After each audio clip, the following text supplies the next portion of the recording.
চিত্রিত অধ্যায়ের এই প্রশ্নটি সবচেয়ে বেশি ইম্পর্টেন্ট। প্রশ্নটি ভালো করে লক্ষ্য করো। দুটি গোলক দেওয়া আছে এবং তাদের আদানের পরিমাণ, পৃষ্ঠদ্বয়ের মধ্যবর্তী দূরত্ব এবং ব্যাসার্ধ দেওয়া আছে। ঘ নম্বর অঙ্কে আমাদের প্রশ্ন করা হয়েছে এই গোলকে মোট ইলেকট্রনের পরিমাণ কত বের করতে হবে। আমরা জানি n is equal to Q by E. এখানে n হচ্ছে গোলকে মোট ইলেকট্রনের পরিমাণ, কিউ হচ্ছে গোলকের মোট আদানের পরিমাণ, আর ই হচ্ছে ইলেকট্রনের চার্জের পরিমাণ। ইলেকট্রনের চার্জের পরিমাণ কখনোই প্রশ্নে দেওয়া থাকবে না। ইলেকট্রনের চার্জের পরিমাণ মুখস্থ রাখতে হবে। ইলেকট্রনের চার্জের পরিমাণ হলো -1.60 × 10⁻⁹ কুলম্ব। যথারীতি আমাদের সব কিছুই দেওয়া আছে। যেহেতু এই গোলকের কথা বলা হয়েছে, তাহলে কিউর জায়গায় হবে -10 কুলম্ব, এবং ইলেকট্রনের চার্জের পরিমাণ আমরা জানি, মানটা বসিয়ে দিয়ে ক্যালকুলেটর হিসাব করলে আমরা এই গোলকে মোট ইলেকট্রনের পরিমাণ পেয়ে যাব। আশা করি এখন অঙ্কটা পারবেন। গ সবচেয়ে বেশি ইম্পর্টেন্ট এবং বোর্ডে আসার সম্ভাবনা সর্বাধিক। এ এবং বি গোলককে স্পর্শ করে, এই দুইটা গোলককে স্পর্শ করে যদি আমরা আবার আগের জায়গায় রেখে দিই, তাহলে এদের মধ্যবর্তী যে ক্রিয়াশীল বল, এর কোনো পরিবর্তন হবে কিনা আমরা প্রথমে বলে দিতে পারি হবে। এবার আমরা উত্তরে আসি। আমরা প্রথমে আকর্ষণ বলটা বের করে নিই। স্পর্শ করার পূর্বে আমরা এদের মধ্যবর্তী বলের পরিমাণটা বের করে নিই, ক্রিয়াশীল বল। তো ক্রিয়াশীল বল কি? F = K × QA/QB / R²। বিশেষ করে এই জায়গাটা ভুল করলে নাম্বার পাবা না, শূন্য পাবা। এই জায়গাটা হলো মেইন। এখানে যে আরেক কথাটা বলা হয়েছে, এটা হলো গোলকদের মধ্যবর্তী দূরত্ব।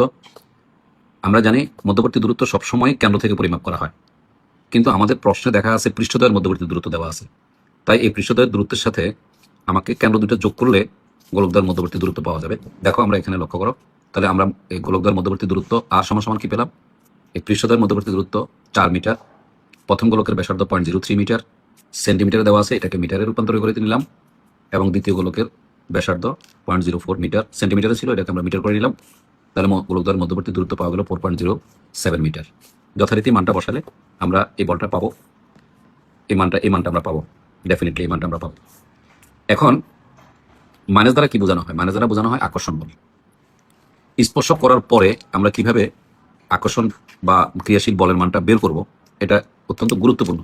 আমি লাল কালি দিয়ে সূত্রটা বুঝাই দিছি, কোন অংশটা সবচেয়ে বেশি গুরুত্বপূর্ণ। প্রথমে আমরা আদান দুটির সমষ্টি বের করে নেব। তো সমষ্টি আসে Q = QA + QB, এবং আমরা যদি মান বসাই তাহলে ফলাফল আসে 21 কুলম্ব আসে। এটা হলো গোলক দুটিকে স্পর্শ করার পর তাদের মোট আদানের পরিমাণ 21 কুলম্ব হয়। এখন আমাদের এই সূত্রটা অত্যাবশ্যক। আমরা জানি স্পর্শ করার পর প্রত্যেকটা গোলকে যদি আমরা পৃথক করে ফেলি, তখন প্রতিটি গোলকের আদানের পরিমাণ হবে Q' = আদানদ্বয়ের সমষ্টি ইন্টু সংশ্লিষ্ট গোলকের ব্যাসার্ধ / গোলকদ্বয়ের ব্যাসার্ধের সমষ্টি।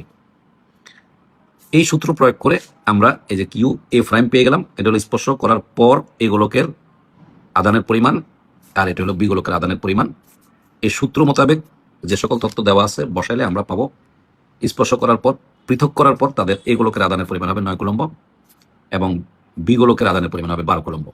এখন আমরা যদি এই ক্ষেত্রে যথাস্থানে, মানে পূর্বের অবস্থানে যদি আমরা গোলক দুটোকে রেখে দিই, তখন ক্রিয়াশীল বল যদি F' হয়, তাহলে F' = K × QA' × QB' / R²। Definitely সবই ঠিক আছে। K1 এর মান দিয়ে বসালাম, QA' এর মান বসানো হলো, QB' এর মান বসানো হলো, দূরত্ব আগেরটাই ঠিক আছে বসানো হলো, এবং আমরা আগের পরিমাণ বলের পরিমাণ পেয়ে গেলাম ক্যালকুলেটরে হিসাব করে।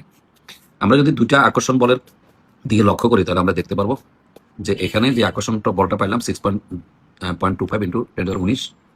আমরা প্রথমে যে আকর্ষণ বলটা পেলাম সেটা হলো 1.684 × 10⁻11, আর পরবর্তী স্পর্শ করার পর যথাস্থানে রেখে দেওয়ার পর যে আকর্ষণ বলটা পেলাম সেটা হলো 5.87 × 10⁻10 নিউটন। এখানে 10⁻11, এখানে 10⁻10, তাই Fটা বড়, F'টা ছোট। Fটা বড় অর্থাৎ F > F'। সুতরাং বল হ্রাস পাইল। এখন আমরা দুইটা বলকে বিয়োগ করলে হ্রাসের পরিমাণ পেয়ে যাব। আশা করি বুঝতে পারছো। ধন্যবাদ।